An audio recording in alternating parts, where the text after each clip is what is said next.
ఏపీలో రెండో రోజు నెట్వర్క్ ఆసుపత్రుల సమ్మె కొనసాగుతోంది.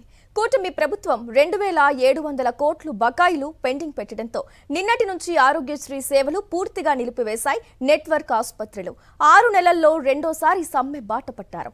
ఆరోగ్యశ్రీ ఆసుపత్రుల సమ్మెతో ప్రజలు ఇబ్బందులు పడుతున్నారు. దీనిపై మరింత సమాచారం మా ప్రతినిధి విజయమూర్తి తిరుపతి నుంచి అందిస్తారు.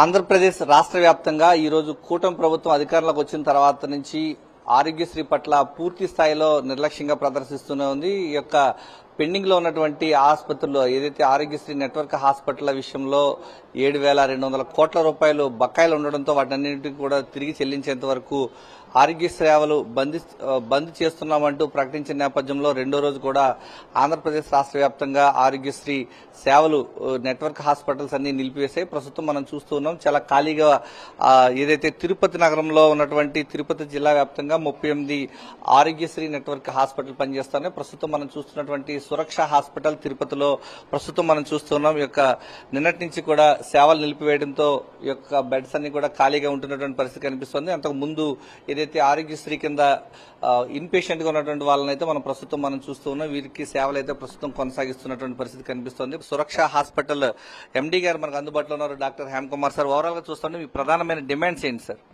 ముఖ్యంగా మాకు రావాల్సిన బిల్లులు సకాలంలో చెల్లించడం లేదు. ఎన్నిసార్లు గవర్నమెంట్ కు మొరపెట్టుకున్నా గానీ ఇప్పుడు దాదాపు 3,000 కోట్లు పెండింగ్ లో ఉంది.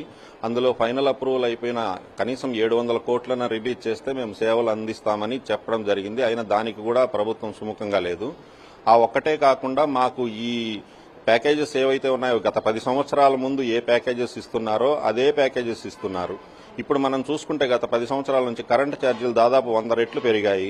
ప్రతి ఒక్కటి మందుల రేట్లు చాలా వరకు దాదాపు 50 నుంచి 100% రేట్లు పెరిగాయి. సో మీరు అదే ప్యాకేజెస్ తో మేము ఈ సేవలు కొనసాగించడం చాలా కష్టం కాబట్టి ఈ ప్యాకేజెస్ ని రెన్యువల్ చేయమని కోరుతున్నాము. అది చెయ్యట్లేదు. ఇప్పుడు కొత్తగా ఇన్సూరెన్స్ వాళ్ళకి దీన్ని హ్యాండ్ ఓవర్ చేస్తామని చెప్తున్నారు. దాంట్లో ఏ ప్యాకేజీలు పెట్టారు, ఏం చేశారనేది ఆశా వాళ్ళతో ఎవరితో సంప్రదించకుండా గవర్నమెంట్ ఆ ఇన్సూరెన్స్ కంపెనీలతో టైఅప్ చేసుకోవడానికి ప్రయత్నం చేస్తా ఉంది. దీని మీద కూడా ఒకసారి మా ఆశా ప్రతినిధులతో అందరితో మీరు సంప్రదించి మాకు ఆమోదయోగ్యమైన ప్యాకేజీలు వచ్చిన తర్వాత మాత్రమే మీరు దానికి అప్పగించాలనేది మా ప్రధాన డిమాండ్లు. ఈ 3 తీర్చే వరకు మేము ఈ సమ్మెను ఇలాగే కొనసాగించాలని అనుకుంటున్నాం. గతంలో కూడా ఎప్పుడు ఇలాంటి పరిస్థితి రాలేదు. చూస్తా ఉంటే ఏ విధంగా అనిపిస్తుంది సార్? గత ఈ ఆరోగ్యశ్రీ పెట్టిన తర్వాత పూర్తిగా సేవలు నిలిపేయడం నాకు తెలిసి ఇదే మొదటిసారి అనుకుంటున్నాను. మాకు కూడా ఇబ్బందికరంగానే ఉంది. ఎందుకంటే దాదాపు మనకు 80% రూరల్ ప్రాంతాల నుంచి వచ్చే వాళ్ళందరూ కూడా చాలా మంది పేదవారే ఉంటారు. సో మేము ముందే మీకు గవర్నమెంట్ కి ఇన్ఫార్మ్ చేశాం. మేము 10వ తేదీ నుంచి సమ్మె చేస్తున్నాము. మీరు దీనికి ఆల్టర్నేటివ్ ఏమన్నా ఉంటే మీరు చూసుకోండి, సేవలు ఏ విధంగా కుంటుపడకుండా ఉండడానికి అనేది. మేము మానవతా దృక్పథంతో లాస్ట్ మంత్ 25 నుంచి చర్చలు జరిపాము. ఈ సేవలు అప్పటి వరకు కొనసాగించాము.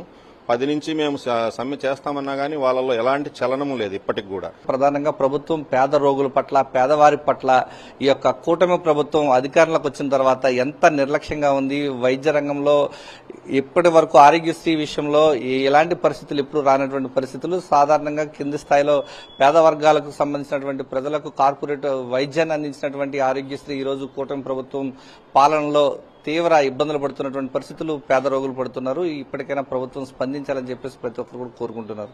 కెమెరామెన్ ఎల్ఐతో విజయమూర్తి, సాక్షి టీవీ, తిరుపతి నుంచి.